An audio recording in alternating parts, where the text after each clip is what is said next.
Así es. Bueno, siendo hoy entonces miércoles 17 de septiembre 2025, vamos a hacer una clase preparatoria para nuestra lectura del Apocalipsis. Y la evidente, no debe faltar de referencia es el profeta Daniel, que se parece mucho en su estilo y nos da una comprensión muy grande de los símbolos que se van a usar en la lectura del Apocalipsis. Entonces, en clase aprendemos dónde están las cosas fundamentalmente. No todo de memoria, sino dónde se encuentran. Entonces, para lo siguiente, abrimos en nuestra plataforma o en nuestra computadora la Biblia de Monseñor Straubinger, que tenemos ahí bajada, y vamos a encontrar, como siempre, el índice al principio. Un índice muy abreviado, con el nombre de los libros abreviado. Hay que saberlo más o menos, porque si no, uno no encuentra nunca lo que busca. Primero está el Antiguo Testamento, el prólogo, los libros históricos, todo abreviado acá los nombres. Los libros sapienciales, con sus nombres abreviados. Y finalmente, la introducción a los libros proféticos y los libros proféticos. Por supuesto abreviados, como se abrevia la Sagrada Escritura en una clave semi-universal, digamos, ¿no? Y entonces acá buscamos Daniel, Dan. Cuando la abreviatura Dan es por el libro de Daniel. Apretamos ahí y nos va a llevar inmediatamente al libro del profeta Daniel con sus 14 capítulos. Aparecen los números nada más. Apretando el número, vamos al capítulo que queremos ver. Para presentar los protagonistas de este libro, empezamos directamente por el capítulo 2, por razón de tiempo, porque lo lógico sería tomar el libro entero. Son unidades importantes los libros de la Escritura, y más aún referirlo a otros. Pero como el tiempo apremia, vamos directamente al capítulo 2. Apretando el número 2, aparece entonces 2 líneas nada más del texto del libro del profeta Daniel y las notas de Straubinger a estos números. Hay notas referidas al libro anterior, esas no las vemos, y sí el número 1, casi al pie de la página, sí se refiere al versículo 1 del profeta Daniel. Entonces, Daniel capítulo 2. La visión de la estatua. El subtítulo está puesto por el editor, a saber, por Straubinger. Eso no es palabra de Dios inspirada, pero lo que sí sigue después del numerito 1, eso sí es palabra de Dios. El año segundo del reinado de Nabucodonosor. Tuvo Nabucodonosor unos sueños y se turbó su espíritu, de modo que no pudo dormir. Salteando las notas, vemos la continuación del libro. Versículo 2. Daniel, capítulo 2, versículo 2. Mandó el rey llamar a los magos, los adivinos, los encantadores y los caldeos para que manifestasen al rey sus sueños. Caldeo es una nacionalidad, evidentemente, tiene que ver con los babilonios y también con el idioma arameo. Al arameo se le dice a veces caldeo, pero estos son como astrólogos, astrónomos de profesión. Como eran tan importantes en esta zona, se les decía caldeos. Para que manifestasen al rey sus sueños. Llegaron y se presentaron delante del rey. El rey les dijo: he tenido un sueño y mi espíritu está perturbado hasta que entienda el sueño. Versículo 4. Respondieron entonces los caldeos al rey en siríaco o en arameo, aramit, dice el texto original. Y lo que sigue a continuación ya no está redactado en la lengua de Canaán, en el hebreo clásico, sino en arameo. Varios capítulos del libro de Daniel están en arameo a partir de estos 2 puntos. Respondieron los caldeos al rey en arameo. Vive para siempre, oh rey. Manifiesta el sueño a tus siervos y te daremos la interpretación. Eran hábiles literatos y eran también probablemente astrónomos y astrólogos. Una vez revelada la cosa, sabían interpretar. Pero si el rey no les decía cuál había sido el sueño, la cosa era prácticamente imposible a las fuerzas humanas a menos que Dios la revelara.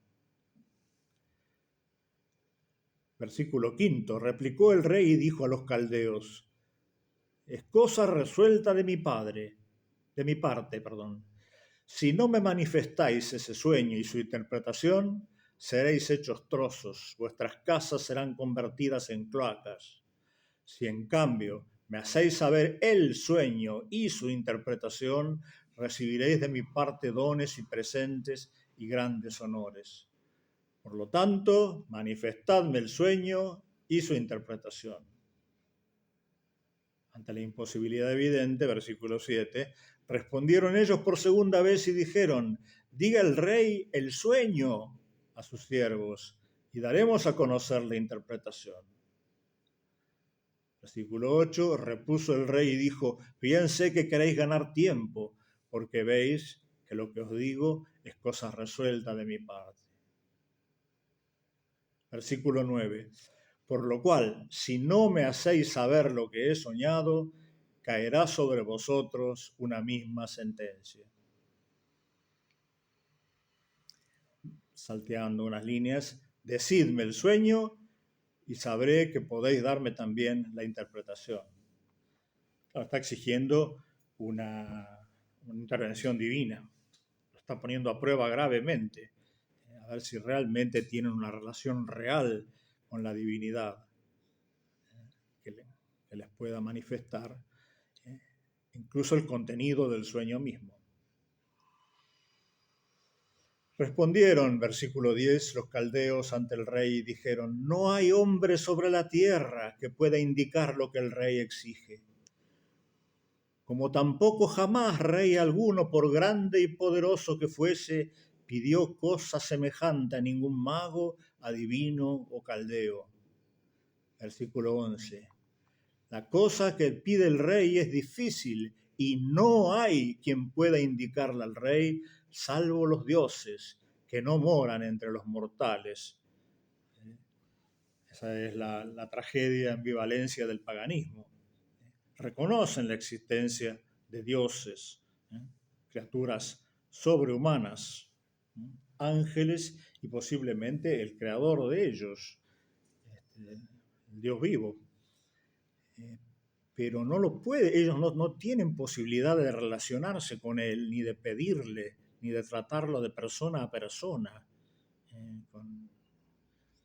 Entonces hay una distancia entre la divinidad y los seres mortales. Inteligencia tienen para interpretar algo revelado, pero para saber qué es lo que el rey soñó, imposible. Hay que ser muy familiar de Dios, muy predestinado por él, recibir el carisma de la profecía que se llama, no es una gracia santificante que lo hace santo a uno, sino una gracia gratis data en favor de otros, en favor de la iglesia. Versículo 12. Con esto el rey se enfureció y llenándose de grandísima ira mandó quitar la vida a todos los sabios de Babilonia. Fue publicado este edicto y los sabios iban a ser llevados a la muerte. Se buscaba también a Daniel y a sus compañeros deportados desde el reino de Judá para matarlos. Versículo 14, capítulo 2, versículo 14. Entonces Daniel interpeló con toda prudencia a Arioc, capitán de la guardia real que había salido para matar a los sabios. Y le dice: ¿a qué obedece esta tan severa sentencia de parte del rey? Y Arioc explicó a Daniel el asunto. 16. Entró entonces Daniel al rey y le pidió que le diera tiempo para indicarle la interpretación. Después fue Daniel a su casa, contó el caso a sus compañeros, también deportados, Ananías, Misael y Azarías, para que implorasen la misericordia del Dios del cielo en este asunto misterioso, a fin de que no se quitase la vida a Daniel y a sus compañeros junto con los demás sabios de Babilonia. Y acá sí hay una relación personal, íntima, una familiaridad entre estos elegidos, estos profetas y su Dios. Hay que rezar, entran en oración y en penitencia pidiéndole a Él la revelación. Entonces, versículo 19, fue revelado el secreto a Daniel en una visión nocturna. Esto es típico del Antiguo Testamento, aunque no exclusivo, también hay algo en el Nuevo.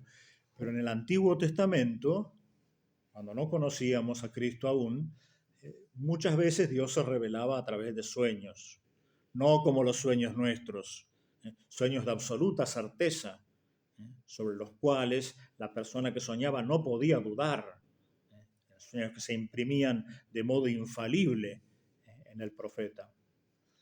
Era muy común en el Antiguo Testamento, es típico del mundo antes de Cristo.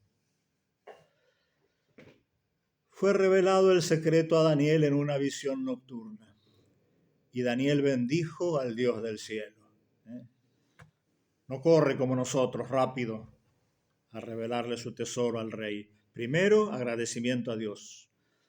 Versículo 20, tomando la palabra, dijo Daniel, bendito sea el nombre de Dios de eternidad a eternidad, porque suya es la sabiduría y la fortaleza.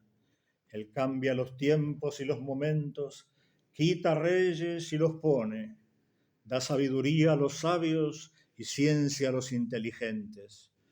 Él revela las cosas profundas y ocultas, conoce lo que está en las tinieblas y con él mora la luz. La sabiduría de la revelación sobrenatural tiene este componente de tinieblas. No vemos cara a cara la esencia divina aún. No podemos ejercitar el don de profecía cuando queremos, pero entre estas tinieblas, en él mora la luz y cuando quiere hace la luz. Y continúa la oración, versículo 23. A ti, oh Dios de mis padres, doy gracias y alabanzas, por cuanto me has dado sabiduría y fortaleza, porque ahora me has manifestado lo que te hemos pedido, revelándonos el asunto del rey. Versículo 24. Después de esto fue Daniel a Arioc, a quien el rey había dado la orden de matar a los sabios de Babilonia. Entró y le dijo así: no quites la vida a los sabios de Babilonia. Llévame a la presencia del rey y manifestaré al rey la interpretación. Una vez más un subtítulo puesto por el editor, por eso está en otra letra, color azul.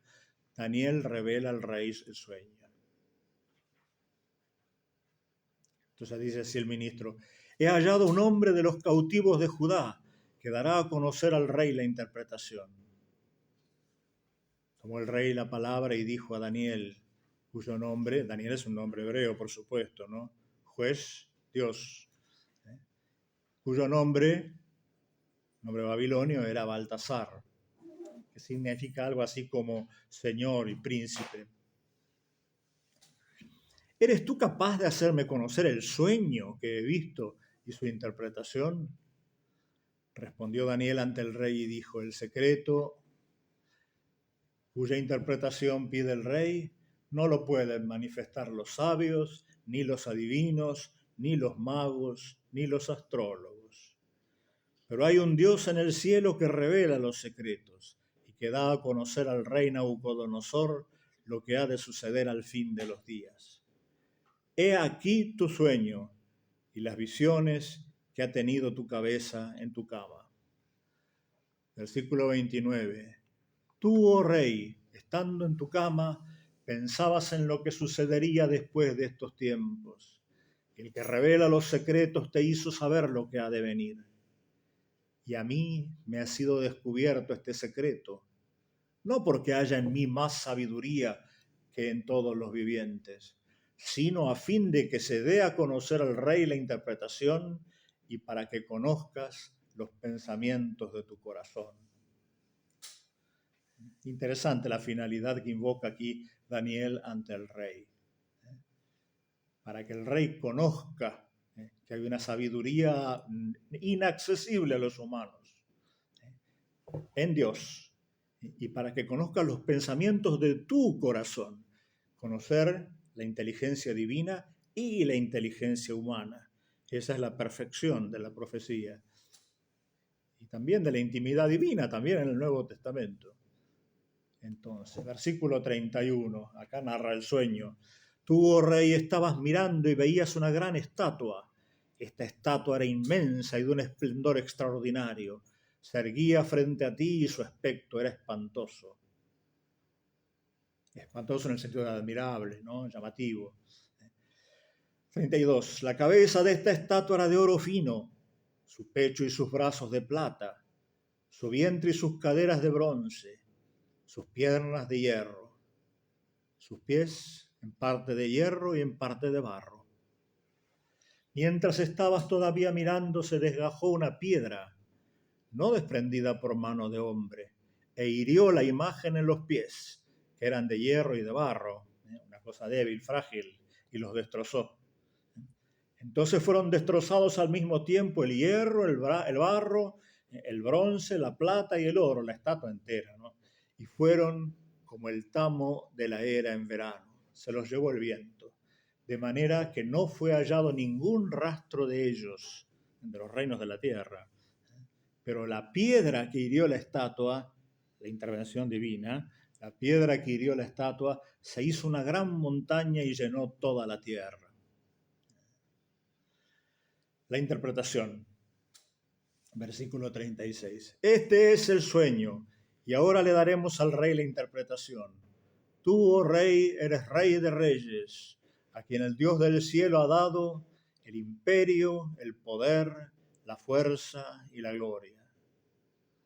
Donde quiera que habiten los hijos de los hombres, las bestias del campo y las aves del cielo, Él los ha puesto en tu mano, y a ti te ha hecho Señor de todos ellos. Tú eres la cabeza de oro, el rey Nabucodonosor, de los caldeos, de los babilonios. Después de ti se levantará otro reino. Entonces, estas estatuas misteriosas, estos dragones, estos cuernos con varias cabezas que vamos a ver en el Apocalipsis también, eran un patrimonio común entre los sabios del pueblo de Israel y de todas las comarcas vecinas. La gente sabía, entendía lo que significaban estas cosas. El oro, la cabeza de oro, algo brillante, una época de oro de los reinos de la tierra, que después va a ser sucedida por otra de bronce, de inferior calidad, y luego por otra, hasta que todos los reinos de la tierra caen y esta piedra hecha por Dios se transforma en montaña y llena toda la tierra. Ese es el reino, sin duda alguna, el reino del Mesías, el reino del cual los magos preguntaron cuando nació Jesús: ¿dónde está el que ha nacido, rey de los judíos? Significando rey de los judíos, rey del mundo, sacerdote eterno. Después de ti se levantará otro reino inferior a ti, y otro tercer reino de bronce, que dominará sobre toda la tierra. Luego habrá un cuarto reino, fuerte como el hierro. Del mismo modo que el hierro destroza y rompe, como el hierro todo lo desmenuza, así él desmenuzará, quebrantará todas estas cosas. Pero tiene pies débiles, ¿ve? 41. Tú viste que los pies y los dedos eran en parte de barro de alfarero y en parte de hierro. Esto significa que el reino será dividido. Habrá en él algo de la fortaleza del hierro, según viste en el hierro mezclado con barro de lodo. Pero los dedos de los pies, el hierro está mezclado con barro. Parte de barro Esto significa que este reino en parte será fuerte y en parte endeble.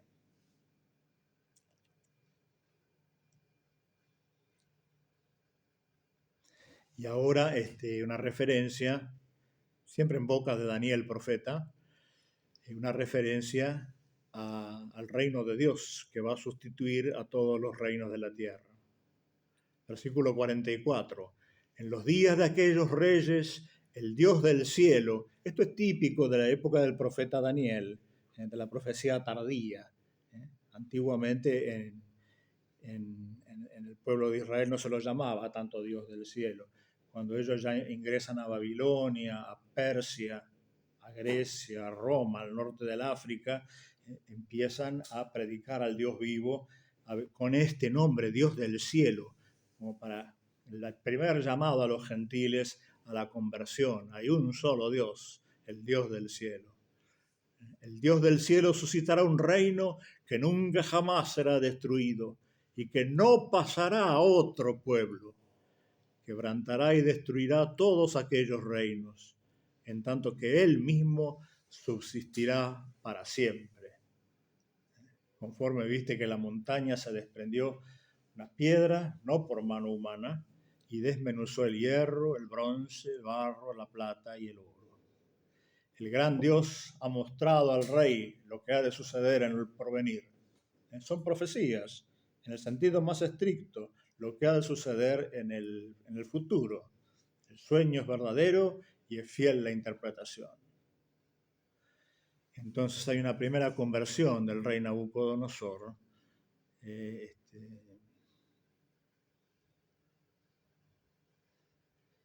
El rey Nabucodonosor cayó sobre su rostro, al piso, postrándose delante de Daniel, y mandó ofrecerle oblaciones y perfumes. Dirigió el rey la palabra a Daniel diciendo, acá se ve también el tema de la conversión de los gentiles, incluso reyes malvados y imperios soberbios que pretendían el dominio mundial, ¿no? Tiene algo de anticristo el rey Nabucodonosor antes de su conversión. Vuestro Dios es realmente el Dios de los dioses, el Señor de los señores, el que revela los arcanos, puesto que tú has podido descubrir este secreto. El rey ensalzó a Daniel y le dio muchos y grandes presentes. Lo constituyó gobernador de toda la provincia de Babilonia y jefe supremo de todos los sabios de Babilonia. En este capítulo 2, entonces, nos sirve como presentación de los personajes que van a protagonistas de este libro. Pero lo más grande, lo más famoso del profeta Daniel, volvemos acá a la abreviatura y buscamos el capítulo 7, vamos a encontrar algo que hace que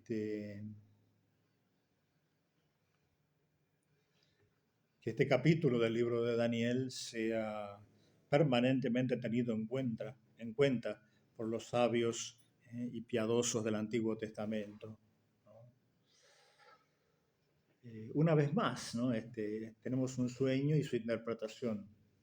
Este sueño no consiste en una sola estatua de diversos metales, sino de bestias. Las bestias son imperios políticos. Sabiendo esto, que antes todo el mundo lo sabía, leer el Apocalipsis no es tan difícil. Aparecen fieras, animales, bestias, cada una con distintas formas y distintas características que las van distinguiendo una de otra. En este caso, en Daniel capítulo 7,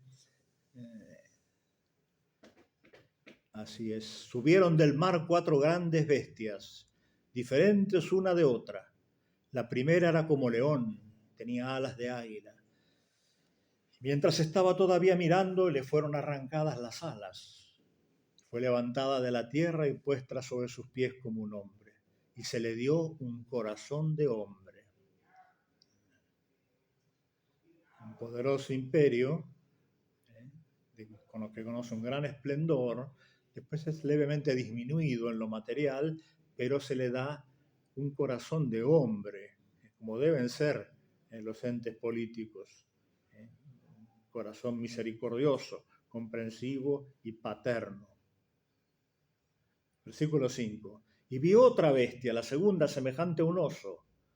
Se alzaba a un lado. Tenía 3 costillas en su boca entre sus dientes. Y le dijeron así: levántate, come carne en abundancia. Versículo 6.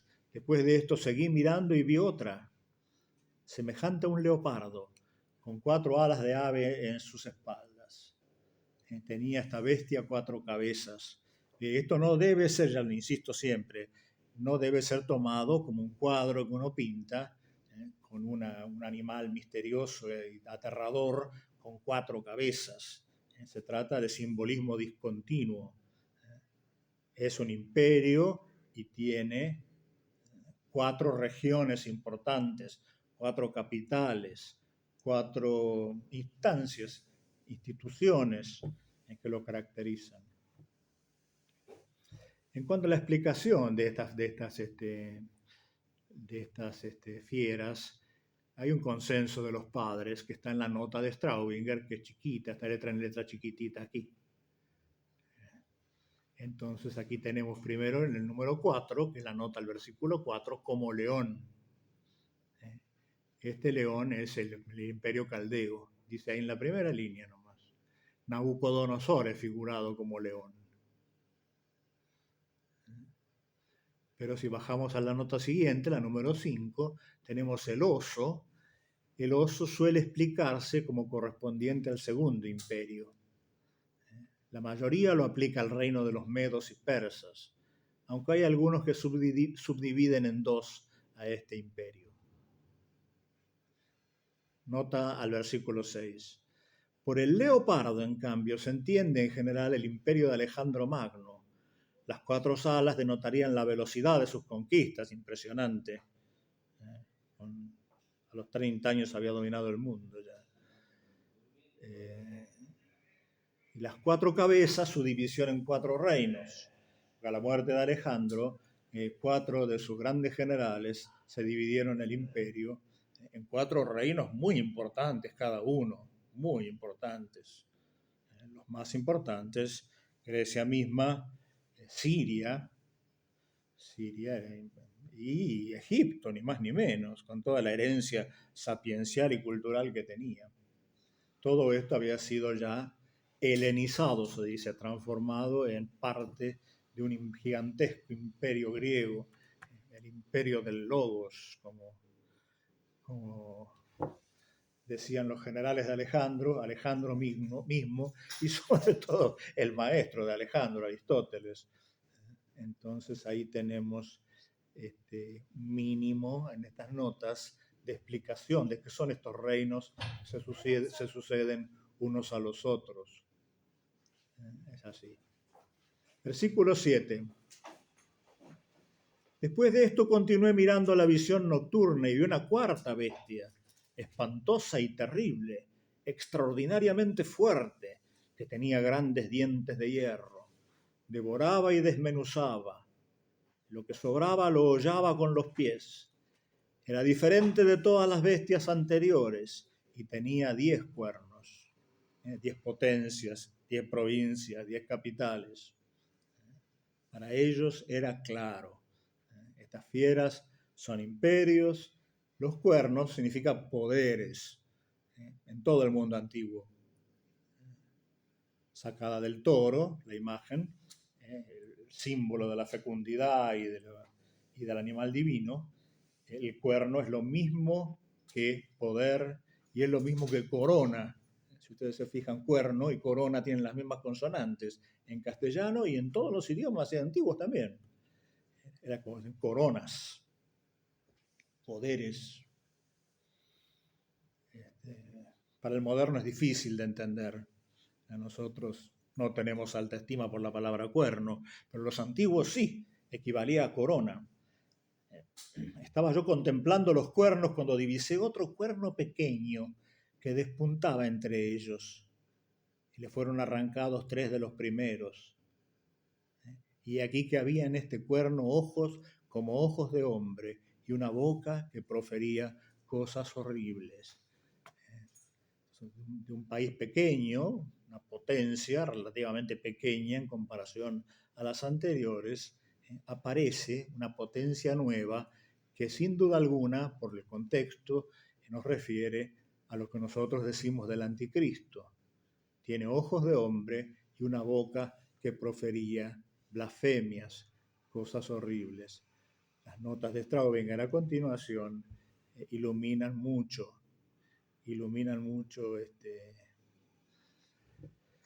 sobre esta especie de...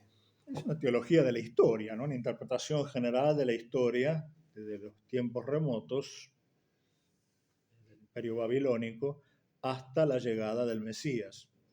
Y más allá, porque ya vimos que la primera llegada del Mesías es la montaña de Cristo que invade toda la tierra, y una segunda que va a ser precedida de este personaje misterioso llamado Anticristo.